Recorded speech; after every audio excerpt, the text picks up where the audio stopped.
Hey Waffle Gang, I do hope you're well. My name is Mark and today we're checking out some more Reddit stories, and if you do love a Reddit story, why not consider hitting that like, subscribe, maybe that notification bell too. I can't tell you how much it really does help out, and let's crack on with today's first story. Much love guys. Now, today's first story comes from OK Client 3075 and it says, "Am I the arsehole here for denying my sister's lies in front of her in-laws?" The story starts. I'm 25 female and have an older sister Kate, 30 female. She and I were never close due to our age difference and because she hated that our dad married my mum and had me after divorcing her mother. Kate claims dad told her he never loved her mother and that my mum was his true love. That our dad always compared the two of us and asked her why she has to be a difficult child and that overall dad loved me more. On the other hand, dad claims nothing she says is true. That she was very problematic and insolent. These claims are backed up by my mother and dad's parents, so I assume Kate was never 100% honest. Always, these are their problems that do not concern me. Some time ago, Kate reached out to me and told me she got engaged. I said congrats and everything. She told me she has a favor to ask. She told me her mother-in-law is very family orientated and it does not sit well with her that Kate is estranged from her family. In her words, future mother-in-law considered something is also wrong with Kate, and she is also to blame for being no contact with her family. Fearing Kate will also influence her son to do the same thing. What Kate wanted from me was for me to meet her in-laws, for them to see she does not hate her family. I joked that future mother-in-law sounds a little insane, and I agreed to help her because at the end of the day, I never hated her, and I don't think she hated me neither. The fact that we are not close does not mean that we hate each other or want bad things to happen to the other one. Anyways, I went to meet Kate, her future husband and her mother-in-law and father-in-law at a restaurant. They are very nice people and very warm. At some point, mother-in-law said something along the lines that she is happy to see that the abuse we suffered did not affect our sisterly bond. I was confused and asked what abuse is she talking about, or Kate tried to change the subject. Mother-in-law says it's okay, I have nothing to be ashamed of, and that she knows from Kate our parents abused us while growing up. I clarified that this is not true. We were never abused by our parents or anyone in our family. We were raised in a very loving family. We were never hit or spanked no matter what we did. Our parents are well off, so we always had everything that we wanted. Clothes, phones, laptops, cars, etc. Mother-in-law got very, very angry. She apologized to me and started insulting my sister. She called her a liar, accused her of being manipulative and trying to insert herself into their family by being dishonest. What happened is that Kate accused our parents of many things that are not true. Now Kate is accusing me of ruining her life. She says her engagement is over, the in-laws hate her and her fiancé does not trust her anymore. The thing is, I don't think I did anything wrong. I cannot sit and hear people blasting my parents for her lies and for things that never happened. But still, am I the arsehole here for telling the truth? Now for me there was lots of little bits that was jumping out to me all over the place, and it's simply because I've read one too many Reddit stories. Because obviously if you're fabricating abuse claims, it's, seriously fucked up. And I always think it's super detrimental to people that's actually going through that. But also OP's sort of dismissive tone towards her sister. I know she said they're not super close or anything, and then there was mother-in-law who was clearly, looking for something, because who brings up, their past, what she thought, childhood abuse, when you're first meeting someone? I was kind of left just thinking, is there more to this, or is she just simply lying? The first commenter said to OP, "Not the arsehole, Kate made a decision to lie, and then it bit her in the ass. Sounds like she made her bed, and she can lie, haha, in it." Seriously though, how dumb is she? If she told her future mother-in-law something that big, of course she would bring it up to you. And if Kate expected you to lie for her, she really is special, and not in a good way. In the eats paste way. Opie says, "I assume she never expected her mother-in-law to be so blunt and tell me. I don't know, but yeah, it's stupid." What? I feel like I'm going mad after that first comment. Is it bringing up childhood abuse on first meeting someone? I don't understand why I should bring that up straight away on a first meeting. Maybe over time it would come out, but that'd be like such a heavy topic to bring up. Oh, glad the abuse didn't affect your sisterly bond.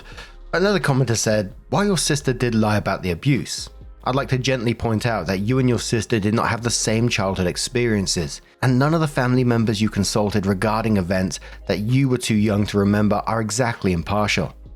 You were raised by two biological parents who loved one another. Your sister was not. Every child is traumatized to some degree by their parents' divorce, and that trauma doubles, then triples when a parent goes on to remarry and have children with a new partner.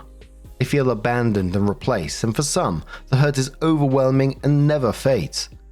So while your older sister wasn't abused, she did experience significant childhood trauma, what childhood psychologists and psychiatrists call adverse childhood experiences, or ACE, that you did not. Opie says I agree. This is also the reason why I do not get too involved in this drama. I asked around because I was curious. I got two very different scenarios, and I believe the truth is somewhere in between. But at the end of the day, I cannot know for sure because I did not witness everything that happened. I was kept away from many discussions. We did not share the same experiences at the same time due to the age difference, and their relationship is their business. But knowing my parents, I know for sure she was not abused. Someone called Opie an arsehole and saying that they shouldn't be invalidating Kate's beliefs, and Opie says, I don't agree. She wrecked her relationship with her in-laws herself. All she had to do was tell the truth, not invent some sob story on how we were abused during childhood. What the fuck? We were never abused, and I will not start saying I was just to cover up lies. If you're the type of person to lie with these things, that's your problem. But I am not, and I will never be. I also don't invalidate her feelings, but if she is so sure she was abused, why she never clarifies what the said abuse was? If you ask her, she will give you an example that our parents were financially abusing her, meaning that they would not give her money for fun activities and she caused trouble. One of the examples from our childhood. My dad was called to go pick her up from school when she was 14, and she was suspended because during one of her classes, she hid under a desk and started smoking a cigarette. As a normal parent, my dad punished her, but she sees punishment as abuse. Growing up, we were both expected to act like proper little ladies and learn to keep our spaces clean. We had someone come clean our house, but she was treating that lady as a slave, meaning that she would intentionally trash her room, leaving food to rot under her desk because the lady is paid to clean after us. My parents instructed the lady to not touch her room until she learns how to treat people. They told her that if she wants to live like a pig, it's her choice, and no one should have to be humiliated and made to clean her mess. This was also abuse in her eyes. She's talking shit about my parents for what? Because she still does not believe in discipline. Do you think this is fair? Also, relationships don't get destroyed out of nowhere. Most of the times, both parties are to blame when it happens, but Kate does not acknowledge her part, and that's on her. Someone said, was Kate with their dad full time when she started to lie about her family? Opie says, not right from the start. I was too young to remember these details, but as far as I was told, Dad and her mum had some nasty fights in court for fair custody, which eventually was granted. Later on, her mum wanted to travel and work, what we now know as digital nomad, so my sister moved permanently with us. I don't have memories of her not being there. She was always a constant in my life, hence why I never mentioned her as my half-sister. So roughly a week after this, Opie comes in with the update and says, so a lot has happened during these last days that generated even more drama. But before I get into that, I want to express a big thank you to those who commented and provided their feedback. After reading your comments, some things started making more sense, and honestly, it brought a lot of perspective over things that I missed. Also, I got really mad reading every little comment from those who projected their own messy family life over my family, and I realized the magnitude her words and claims can really have. People called my parents abusive, invented things that never happened, and started projecting on what her life was. Some of them even claimed my mum ruined her family, when my mum did not even meet my father before his divorce, so it was a shock to me that strangers who somehow hear her stories may as well believe everything that she says without even doubting a word, or even add their own dramas into the picture to feed her fantasy. The major thing that happened was that one day her ex-fiancé reached out to me via Facebook. He apologized for how things went during the meeting with his parents and asked me if I'm willing to have a chat with him, because he wanted to check my version for things that Kate told him. I explained that I do not want to do this behind her back because I don't think it was fair, but if he can manage to convince her for the three of us to have a conversation, I am all in. I also told him there are a lot of things I need to confront her about, and I would really feel more comfortable with a witness there. For 2 days I've heard nothing from them, and yesterday the big conversation happened. We scheduled a call around evening because everybody felt more comfortable like this. I will say from the start that I had nothing to do with convincing my sister to attend the talk. This was her decision, after discussing it with her ex. Based on what I understood, she agreed to it hoping that in the end her fiancé would take her back. Unfortunately, I will admit, her ex and I kind of ganged up on her because both of us had many questions and she was the one to provide answers. Some answers that I got from her. Why did she lie about being abused by my parents?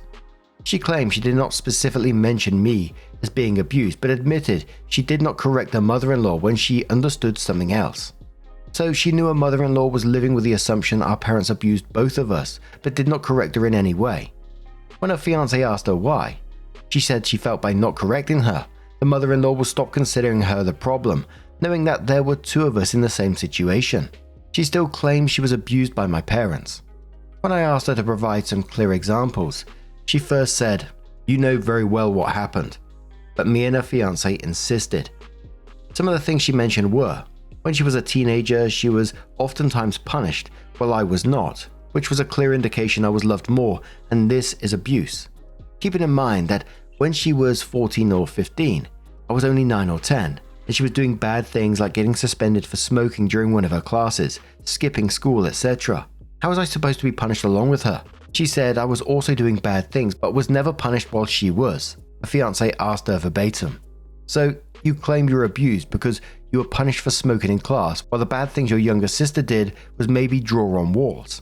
How do you assume that would be fair to punish such different actions the same? She was not able to answer. She claimed she was financially abused by her parents because they would not give her money for fun activities, school trips or events when she misbehaved.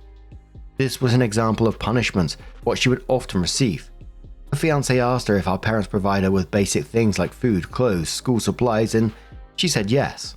He mentioned parents are not obligated to financially support trips and fun activities, so how was she financially abused? I asked her if she ever thinks about everything she did wrong towards our family. She claims she knows she was not a saint, but she was a child. I pointed out that at 17, you are not a child and you know better than to swear on your grandmother. Her fiancé had no idea about anything, so I explained some very nasty things she did and said. One time we were getting ready to go to our cousin's baptism, and she wanted to wear a black t-shirt with a pentagram on it. Grandma asked her to change because her outfit was not appropriate for baptisms. Kate called her an old, outdated fucking hag. Her fiancé mentioned a story Kate told him and his parents with an incident where my parents abused her and confiscated her car, leaving her to walk to school during wintertime. What she failed to mention was that my parents confiscated her car because of a DUI, that she treated like it was not a big deal. And secondly, she never had to walk to school during winter because she could have gone by bus. In reality, even with no car, she carpooled with one of her colleagues. This triggered her ex a lot because unfortunately, he lost his grandfather because of a drunk driver. So even knowing this, Kate lied and turned her story into a soap opera, just for her to look like a victim. I asked her ex if she ever said negative things about me, and he said no.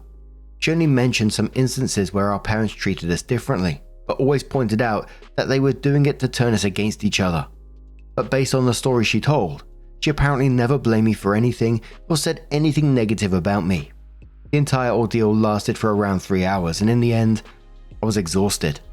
I told her that even if we were never very close as sisters, I've always loved her and considered her my sister, period. Not half, just my only sister. I told her I understand our parents could have handled things differently. Maybe she did not receive all the help she needed to adjust to a stepmother and a new family dynamic. But I am now judging her as an adult who should know not to lie and pose as a victim, and who should assume responsibility for her part. As people pointed out in my last post, I advised her to get therapy and solve all her issues, but until that happens, I cannot continue to have a relationship with her. She accused me of favoring our parents over her, but I told her I favor the truth over lies, and she should be ashamed of herself. So that's what happened between me and Kate. I have no idea what happened or what will happen with her ex, but based on how things turned out, I really doubt he will give her another chance. He made it clear that she cannot be trusted and pointed out something his mother told him. If she is capable to lie in such a way about her own parent, what will she be capable of saying about him? He said he is not doubting she can start saying he was also abusive, since this seems to be a narrative. But that's her own problem. She made this bed for herself. So OP replied to some more comments. The first commenter said, I remember your last post. Well, I did suspect correctly that her experience growing up would be different from yours. I knew from the get-go that she was up to something nefarious. She could have been honest, but instead she lied and expected you to cover for her.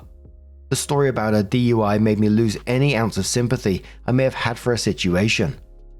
Since she is a liar and may lash out at you, I suggest you talk to your parents about what happened so that they are aware and not caught off guard when it eventually gets back to them. Opie says, I told them everything that happened so they can be aware. What was very hard to digest was the way they reacted. They were not angry, not enraged, they were just like, yeah, we expected that much from her.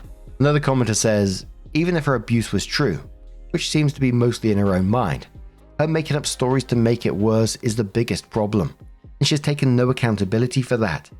If she thinks she has to make it worse for other people to have sympathy for her, then she knows that it wasn't too bad. Oh, and I think she lost all credibility with anyone hearing this story after the way she twisted the punishment for a DUI. Even if she had to walk to school in the winter, it would have been deserved. Opie says exactly, and it was not her car. Our parents gave us each a car to use, but we were still in school then. So both cars were registered under our parents.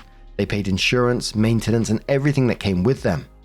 When they were given to us, the only rules for us were to respect the law, meaning to drive following the speed limits, sober, and overall not endanger ourselves and the other people on the streets. And those rules were for the both of us. My parents told me from the start, we give you this car so you can move around when you want and need. But if you do anything stupid, we will not finance you to kill innocent people on the streets or yourself. So I understood that car was not mine, and that can be taken away from me if I did anything illegal. Another commenter says, I'm glad her ex got to hear the whole story. She's playing the victim for sympathy. She was never abused. She was disciplined for being a little shit. I'd stay clear of her. She so easily lies. Who knows what she'll say to you or about you.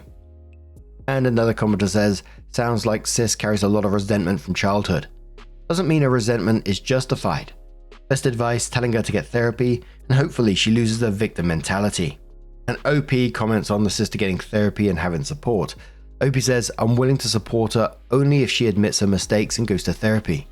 By admitting her mistakes, I mean also apologize for all the lies she said. I never saw the impact of such claims can have until I posted here for the first time.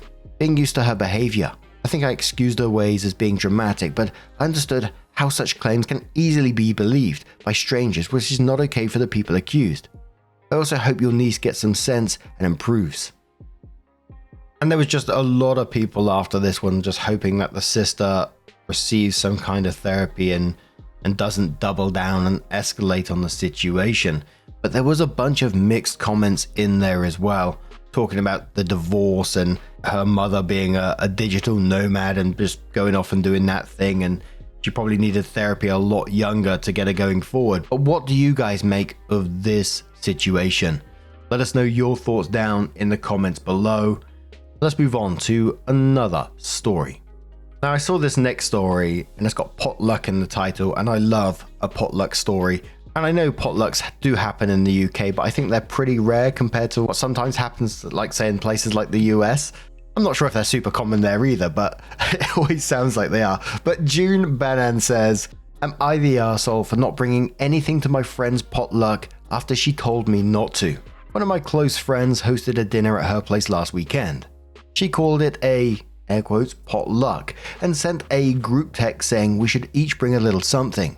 Drinks, snacks, whatever. It wasn't anything fancy, just casual.